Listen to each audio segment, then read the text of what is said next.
오늘 우리에게 주시는 말씀은 다니엘서 10장 1절에서 9절입니다. 다니엘 10장 1절에서 9절, 우리 한 절씩 교독하며 말씀을 보겠습니다. 페르시아의 고레스 왕 제3년에 일명 벨드사살이라는 다니엘이 계시로 말씀을 받았다.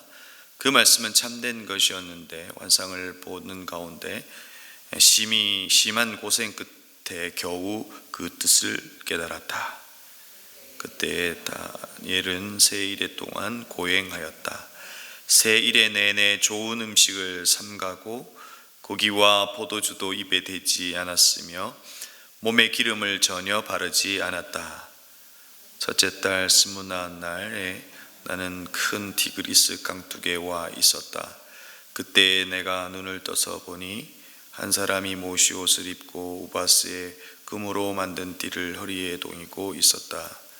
그의 몸은 녹주석같이 빛나고 그의 얼굴은 번갯불같이 환하고 눈은 햇불같이 이글거리고 팔과 발은 빛나는 노새처럼 번쩍였으며 목소리는 큰 물과 치는 소리와 같았다. 나 다니엘만 이 환상을 보고 나와 같이 있는 다른 사람들은 그 환상을 보지 못하였다. 그들은 두려워하며 도망쳐서 숨었으므로 나 혼자만 남아서 그 환상을 보았다. 그때 나는 힘이 빠지고 얼굴이 죽은 것처럼 변하였으며 힘을 쓸 수 없었다. 함께 읽겠습니다. 나는 그가 말하는 소리를 들었는데 그의 말소리를 들었을 때 나는 정신을 잃고 땅에 쓰러졌다. 여러분, 오늘 여러분의 기도 가운데 만약에 환상을 본다고 한번 가정을 해보십시다. 근데 그 환상의 내용이 힘겨운 내일의 삶의 내일이라고 한다면 여러분의 마음은 어떻겠습니까? 찬란한 내일의 이야기가 아니라 환상으로 보인다면 더할 나위 없이 좋겠지만, 만약에 여러분이 환상을 보는 여러분의 삶의 내일이 절망이었다면 여러분 어떻겠냐는 겁니다. 후일에 일어날 일, 그 일을 생각하면서 아마 하루하루의 삶이 지옥 같지 않았을까 하는 생각을 해봅니다. 오늘 다니엘이 환상을 봅니다. 그런데 그 환상에 괴로워합니다. 오늘 본문 9절에 보면 그 음성을 듣고 쓰러졌다라고 하는 모습을 그리고 있습니다. 도대체 어떤 환상이 있기에 이토록 다니엘을 고통스럽게 한 것일까요? 오늘 1절 말씀에 페르시아의 고레스 왕 제3년에 일명 벨드사살이라는 다니엘이 계시의 말씀을 받았다. 그 말씀은 참된 것이었는데 환상을 보는 가운데 심한 고생 끝에 겨우 그 뜻을 깨달았다 라고 기록합니다. 여러분, 오늘 본문에 겨우라고 하는 이 단어가 있는데 여기를 보면 이제 우리 큐티책을 보면 A라고 되어 있죠. 그 해석을 따라가 보면 전쟁에 관한 이렇게 되어 있습니다. 그러니까 오늘 이 본 환상의 내용이 바로 전쟁에 관한 내용이라는 겁니다. 환상 가운데 페르시아의 이 전쟁, 그것을 본 것이죠. 아마 그렇게 해석하는 것이 옳을 겁니다. 그런데 여러분, 페르시아 이 고레스 시절은 사실상 평온한 시절이었습니다. 포로들은 이 바벨론으로 돌아와 성전을 짓고 있는 상태였고, 그러나 다니엘은 큰 전쟁이 이제 있을 것이라고 하는 것을 환상을 통해서 본 겁니다.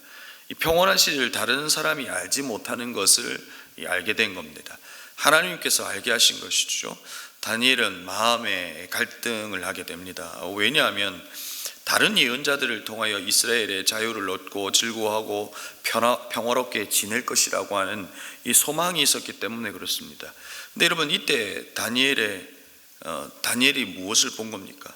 그는 그의 나이가 80이 훌쩍 넘은 노인이 되었을 그때에, 오늘 개역개정을 보면 그때 나 다니엘은 세 일에 동안 슬퍼하며, 많은 예언자들이 소망을 볼 때 사실상 그는 하나님 앞에 환상을 본 그것은 사실은 절망이었습니다. 그는 세 일에 동안 슬퍼하며, 오늘 성경은 그때에 나 다니엘은 세 일에 동안 고행하였다 이렇게 기록되어 있고요. 또 3절에는 세 일에 내내 좋은 음식을 삼가고 고기와 포도주를 입에 대지 않았으며 몸에 기름을 전혀 바르지 않았다. 그러나 다니엘은 이 3주 동안 마시지도 않고 먹지도 않으면서 처절한 기도를 선택한 겁니다. 여러분, 그는 다른 여러 방법을 선택할 수 있었을 겁니다. 그것도 꽤 높은 지위에 있었을 텐데 다양한 선택이 있었겠지만 그가 우리에게 보여주는 80평생 보여주는 그의 모습의 일관된 모습이 무엇입니까? 그는 하나님께 집중하더라는 겁니다. 80평생 그의 본능은 하나님께로 모든 마음을 쏟더라 하는 것이죠. 다니엘이 일평생 마음에 품었던 소원이 여러분 무엇입니까? 이스라엘의 해방입니다. 포로로 돌아가는 것이 그의 소원입니다. 하나님께서 그에게 회복의 메시지를 주셨고 심지어 9장에서는 일부의 사람들이 돌아가는 것까지도 보입니다. 근데 환상을 통해 보는 내일은 전쟁이라는 것입니다. 여전히 대국들이 있다는 겁니다. 여전히 문제가 있다는 것이 그 환상을 통해서 그가 갈등하는 이유입니다. 이 사실에 다니엘은 절망했던 이유이고 갈등했던 이유입니다. 바벨론만 망한다고 이스라엘이 일어나는 것이 아니라 그 이후에 페르시아가 있고 헬라가 있고 계속해서 대국들이 일어나고 문제는 끝이 나지 않는다는 그 사실 앞에 사실 다니엘은 갈등한 겁니다. 세상을 지배하는 대국들이 이어서 일어나고 하나만 해결하면 된다고 생각했지만 문제는 계속되더라는 겁니다. 70년의 포로기가 끝이 아니라 그때 이 끝이 아니라는 것을 알게 된 겁니다. 그때 다니엘이 세일에 20하루를 슬퍼하며 울었다 기도하고 있는 겁니다. 포로기가 끝나면 끝이라고 생각했는데 끝이 아니었던 겁니다. 이것이 다니엘을 갈등하게 한 것이었습니다. 그때 이 다니엘이 이제 히데겔 티그리스 강에서 바로 환상을 보고 있는 것이죠. 다른 이들이 보지 못한 환상을 큰 강가에서 이제 환상을 보여주십니다. 한 사람이 나타났습니다. 그 한 사람이 모시옷을 입었고 눈부시게 빛나고 있습니다. 6절 이후를 보면 녹주석같이 빛나고 번개불같이 환하고 햇불같이 이글거리고 큰 무리가 지르는 소리와 같았다라고 이야기하죠. 여러분, 오늘 이 성경에서 다니엘의 본 환상을 다니엘은 무엇 같았다라고 표현합니다. 여러분, 80까지 살았던 다니엘의 지식과 그 모든 것으로 본 이것을 같았다라고 표현한 이유가 무엇일까요? 지금까지 보지 못한 존재였다 하는 겁니다.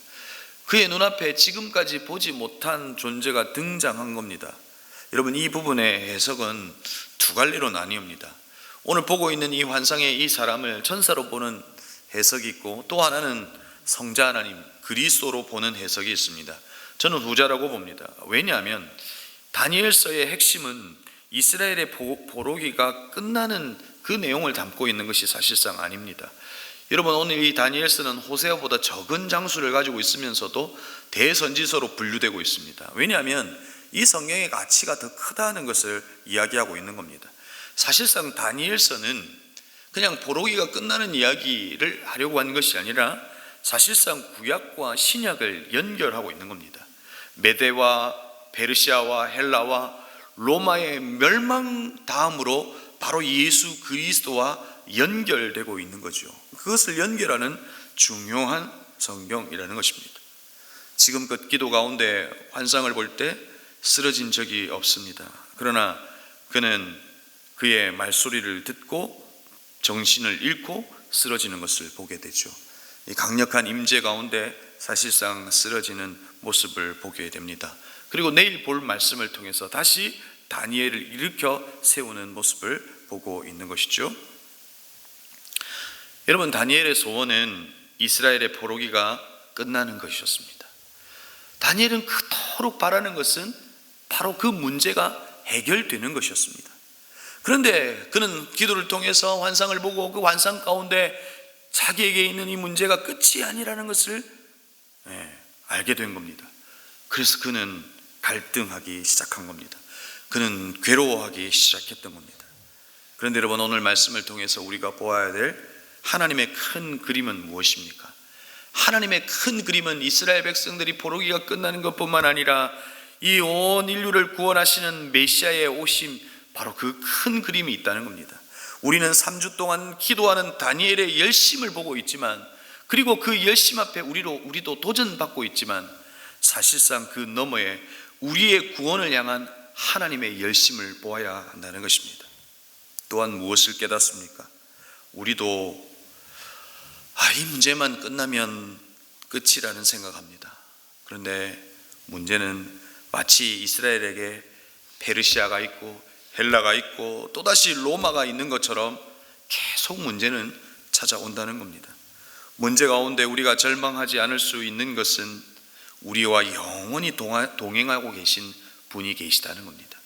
우리보다 더 큰 그림을 그리고 계신 분이 계시다는 겁니다. 우리의 필요보다 또 우리보다 더 크신 절대적인 분이 계시다는 겁니다. 바로 그분이 우리의 하나님이시고 바로 그분이 예수 그리스도라는 것입니다. 그분을 붙잡으면 절망 가운데서도 소망일 수 있다는 겁니다. 문제 가운데서도 더 크신 하나님을 바라볼 때 우리는 절망 가운데 있지 않고 그 그리스도가 우리의 소망이 된다는 겁니다.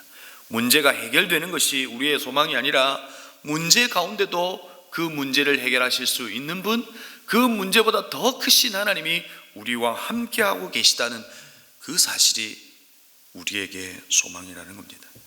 오늘 이 본문을 통해서 우리에게 도전하는 건 문제 너머에 계신 그 하나님을 바라보라는 겁니다. 우리에게도 여전히 수고하고 무거운 짐이 있지만 그 짐을 해결해 주실 수 있는 분, 그 짐의 의미를 알고 계신 그분, 바로 그분을 바라보라는 겁니다. 사랑하는 성도 여러분, 오늘 다니엘의 갈등과 고통하는 모습을 바라보며 우리와 영원히 동행하시는 그 예수 그리스도를 바라보실 수 있기를 바랍니다. 우리가 그리는 그림보다 더 큰 그림을 그리고 계시는 그 하나님을 바라보실 수 있기를 바랍니다. 문제보다 더 크신 하나님, 우리의 필요보다 더 크신 그 하나님을 바라보시고 그 하나님을 알아가시는 저와 여러분이 되기를 바랍니다. 나의 가능성이 아니라 하나님의 가능성으로 살아내는 저와 여러분이 되기를 주의 이름으로 축복합니다. 기도하시겠습니다. 오늘 이 시간 함께 기도하고 싶습니다. 여러분, 다니엘을 보면서 80평생 일관된 그의 삶의 모습을 보고 있습니다. 그에게도 소망이 있습니다. 이스라엘 백성들에게 이 포로기가 끝나고 그가 다시금 이스라엘로 돌아가는 큰 소망이 있습니다. 그는 하루 세 번 이스라엘 향하여 문을 열고 기도했던 다니엘의 모습이 있습니다. 다니엘이 그리는 이스라엘의 그림이 있지만, 다니엘의 열심이 있지만, 오늘 우리가 보아야 할 건 하나님의 열심입니다. 하나님의 영원한 그 그리스도를 우리 가운데 주시고자 하는 그 구원의 큰 그림이 있다는 것 또한 우리가 발견해야 합니다. 오늘 우리가 이 시간 말씀을 기억하며 합심으로 기도할 때 하나님, 문제 너머에 계신, 문제보다 더 크신 하나님, 우리의 필요보다 더 크신 하나님, 그 하나님을 바라보는 우리의 인생길이 되게 하여 주옵소서라고 기도하십시다. 그리고 어제 주일 주셨던 말씀을 기억하며 우리 기도해 주시고요, 또 한 주간의 삶을 위해 기도했으면 좋겠습니다.